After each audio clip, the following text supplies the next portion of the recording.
Assalamualaikum warahmatullahi wabarakatuh. Jumpa lagi dengan saya yang akan membahas salah satu keterampilan berbahasa, yaitu keterampilan menyimak. Nah, keterampilan menyimak ini bagian pertama dalam keterampilan berbahasa. Langsung saja kita akan membahas pada keterampilan menyimak ya. Yang pertama, hakikat menyimak. Yang kedua, faktor pemengaruh. Yang ketiga, perilaku jelek. Yang keempat, masalah yang harus diatasi. Yang kelima, ragam. Yang keenam, proses menyimak. Yang ketujuh, upaya meningkatkan perilaku. Yang kedelapan, bahan simakan. Yang kesembilan, ciri-ciri penyimak ideal. Selanjutnya, hakikat menyimak. Hakikat menyimak ini ada 6 cakupan. Yang pertama, tujuan dan cakupannya. Yang kedua, fungsi mata kuliah menyimak. Yang ketiga, relevansi. Yang keempat, pengertian.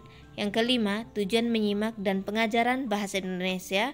Dan yang keenam, menyimak dalam kurikulum. Selanjutnya, tujuan dan cakupan. Tujuan dan cakupan ini ada 3 sifat ya. Yang pertama, bersifat kognitif. Bersifat kognitif ini maksudnya membekali mahasiswa dengan pengetahuan menyimak. Yang kedua, bersifat afektif, yaitu memotivasi mahasiswa agar terampil menyimak. Yang ketiga, bersifat psikomotor, yaitu mahasiswa menerapkan teori menyimak. Selanjutnya, fungsi mata kuliah menyimak agar mahasiswa terampil mengajarkan keterampilan menyimak itu sendiri ya. Selanjutnya, relevansi keterampilan menyimak dengan keterampilan lainnya.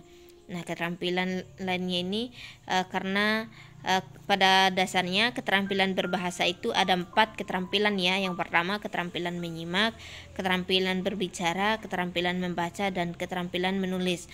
Nah, relevansinya terhadap keterampilan menyimak dengan keterampilan lainnya yang pertama, berbicara ya. Berbicara itu merupakan komunikasi 2 arah. Yang kedua, membaca untuk lebih memahami keterampilan menyimak. Dan yang ketiga, menulis, yaitu mencatat hal-hal penting ketika menyimak. Pengertian menyimak, mendengarkan dengan penuh pemahaman, apresiasi, dan evaluasi. Selanjutnya, tujuan menyimak untuk memperoleh informasi secara lisan, antara lain untuk belajar, untuk menikmati, untuk mengevaluasi, untuk mengapresiasi, mengkomunikasikan ide-ide, membedakan bunyi-bunyi, memecahkan masalah, dan untuk meyakinkan. Selanjutnya, tujuan pengajaran bahasa Indonesia agar siswa terampil berbahasa. Terampil berbahasa ini sudah saya jelaskan tadi, yaitu keterampilan menyimak, berbicara, membaca, dan menulis. Selanjutnya, faktor pemengaruh. Faktor pemengaruh ini ada 8 faktor. Yang pertama, faktor fisik. Faktor fisik ini ada 2 kategori lagi, fisik yang berhubungan dengan kesehatan dan fisik yang berhubungan dengan tempat menyimak. Selanjutnya, faktor psikologi yang berkenaan dengan kejiwaan.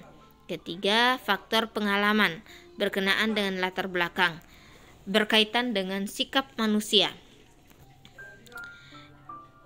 Yang kelima, faktor motivasi, dorongan seseorang untuk menyimak.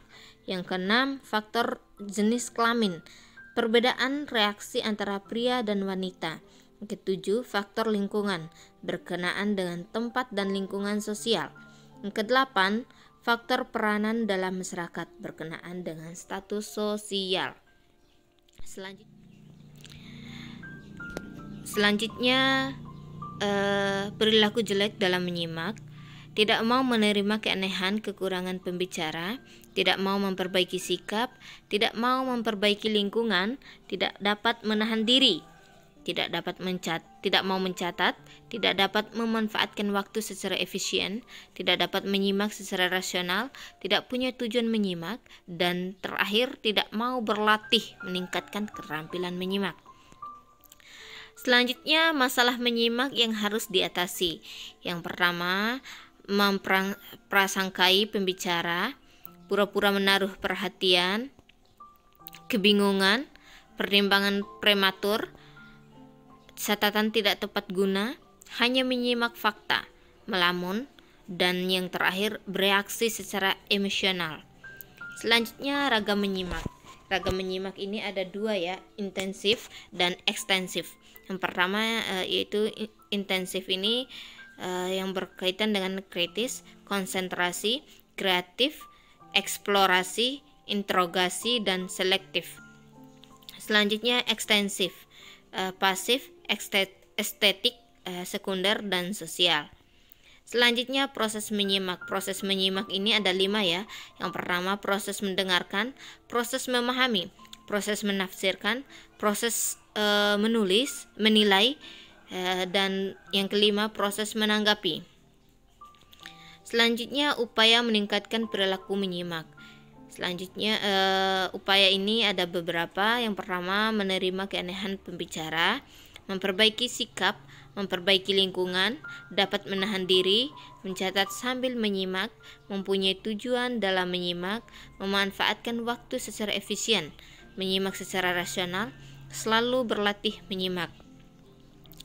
Selanjutnya bahan simakan. Ada beberapa bahan simakan yang tepat untuk melatih atau untuk meningkatkan keterampilan menyimak yang ideal. Yang pertama tema mutakhir, yang kedua tema terarah dan sederhana, menambah pengetahuan, bersifat sugestif dan evaluatif, bersifat motivatif dan persuasif, bersifat menghibur, bahasa sederhana dan mudah dimengerti, bersifat dialog. Selanjutnya ciri-ciri penyimak ideal. Yang pertama berperilaku sopan santun, yang kedua memperoleh fakta-fakta, yang ketiga konsentrasi penuh, yang keempat menyimak dengan pertimbangan sehat, yang kelima dapat memanfaatkan apa yang disimaknya. Nah, itu saja yang akan saya sampaikan mengenai keterampilan menyimak. Untuk keterampilan-keterampilan yang lainnya tunggu video selanjutnya ya. Terima kasih. Assalamualaikum warahmatullahi wabarakatuh.